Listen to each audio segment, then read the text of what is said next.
إن الحمد لله وصلي وسلم على نبينا مصطفى محمد صلى الله عليه وسلم وعلى آله وصحبه أجمعين أما بعد أعوذ بالله من الشيطان الرجيم بسم الله الرحمن الرحيم സൂറ ബഖറ 188 അല്ലാഹു സുബ്ഹാനഹു വ തആല വിശദീകരിക്കുന്നു വലാ തഅകുലു അംവാലകും ബൈനകും ബിൽ ബാത്തിൽ നിങ്ങൾക്കിടയിൽ പരസ്പരം അനധികൃതമായി ബാത്തിലായ രൂപത്തിൽ നിഷ്ഫലമായ രൂപത്തിൽ നിങ്ങൾ സമ്പത്തിനെ ഭക്ഷിക്കാൻ പാടില്ലെന്ന് പറഞ്ഞാൽ ഹറാമായ രൂപത്തിൽ എന്തെങ്കിലും തരത്തിലെങ്കിൽ സമ്പത്ത് തട്ടിയെടുത്തുകൊണ്ട് നിങ്ങൾ തിന്നാൻ പാടില്ല എന്നാണ് ആ പറഞ്ഞതിന്റെ അർത്ഥം. അത് വിധികർത്താക്കളിലേക്ക് ഇട്ടുകൊടുക്കുക എന്നതും നിങ്ങൾ ചെയ്യാൻ പാടില്ല. അങ്ങനെ വിധികർത്താക്കളിലേക്ക് ഇട്ടുകൊടുക്കുക എന്ന് പറഞ്ഞാൽ അതിന്റെ അർത്ഥം എന്താണ്? അവൻ അനുകൂലമായ രൂപത്തിൽ വിധി ലഭിക്കുന്ന രൂപത്തിൽ എന്തെങ്കിലും തരത്തിലുള്ള കള്ളക്കേസ് കൊടുക്കുക, അല്ലെങ്കിൽ ഈ വിധികർത്താവിനെ തെറ്റിദ്ധരിപ്പിക്കുന്ന രൂപത്തിൽ എന്തെങ്കിലും കള്ളസാക്ഷി അവതരിപ്പിച്ചുകൊണ്ട് അന്യന്റെ സ്വത്ത് അനധികൃതമായ രൂപത്തിൽ തട്ടിയെടുത്ത് ഭക്ഷിക്കാനുള്ള ഉപായങ്ങൾ നിങ്ങൾ തേടാൻ പാടില്ല എന്നാണ് ആ പറഞ്ഞതിന്റെ അർത്ഥം.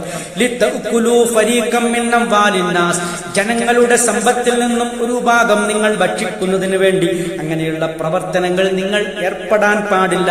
ബിൽ ഇസ്മി തെറ്റായ രൂപത്തിൽ ജനങ്ങളുടെ സമ്പത്ത് തട്ടിയെടുത്ത് ഭക്ഷിക്കുന്ന രൂപത്തിലുള്ള തന്ത്രങ്ങളോ ഉപായങ്ങളോ നിങ്ങൾ എടുക്കാൻ പാടില്ല എന്നാണ് ആയത്തിന്റെ ചുരുക്കം. നിങ്ങൾ അറിഞ്ഞും കൊണ്ട് ഈ പണി ചെയ്യാൻ പാടില്ല. എന്താണ് അല്ലാഹു സുബ്ഹാനഹു തആല ഈ പറഞ്ഞത്? നിങ്ങൾ പരസ്പരം നിങ്ങളുടെ സഹോദരന്റെ സമ്പത്ത് അല്ലെങ്കിൽ ജനങ്ങളുടെ കയ്യിലുള്ള സമ്പത്ത് നിങ്ങൾ അന്യായമായ രൂപത്തിൽ എന്തെങ്കിലും തന്ത്രങ്ങളോ ഉപായങ്ങളോ പ്രയോഗിച്ചുകൊണ്ട് തട്ടിയെടുത്തു ഭക്ഷിക്കാൻ പാടില്ല. ഹലാല് മാത്രമേ ഭക്ഷിക്കാൻ പാടുള്ളൂ, ഹറാമാത് നിങ്ങൾ ഭക്ഷിക്കാൻ പാടില്ല എന്ന് മുസ്ലിമീങ്ങളോട് അള്ളാഹു ശക്തമായി താക്കീത് നൽകുകയാണ്. അത്തരം പ്രവൃത്തികൾ ചെയ്തു കഴിഞ്ഞാൽ അവൻ അള്ളാഹുവിന്റെ കോപത്തിനും ശിക്ഷക്കും മാത്രമായി തീരുമെന്നൊക്കെയാണ് ഈ ആയത്തിന്റെ പൊരുൾ.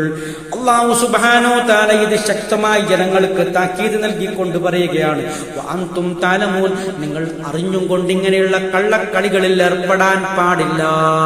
ഇത്രയുമാണ് ഈ ആയത്തുമായി ബന്ധപ്പെട്ട് നമുക്ക് സംസാരിക്കാനുള്ളത്. സത്യമായി മനസ്സിലാക്കുന്ന സജ്ജനങ്ങൾ തന്നെ അള്ളാഹു ഉൾപ്പെടുത്തി അനുഗ്രഹിക്കുമാറാകട്ടെ. അൽഹംദുലില്ലാഹി റബ്ബിൽ ആലമീൻ.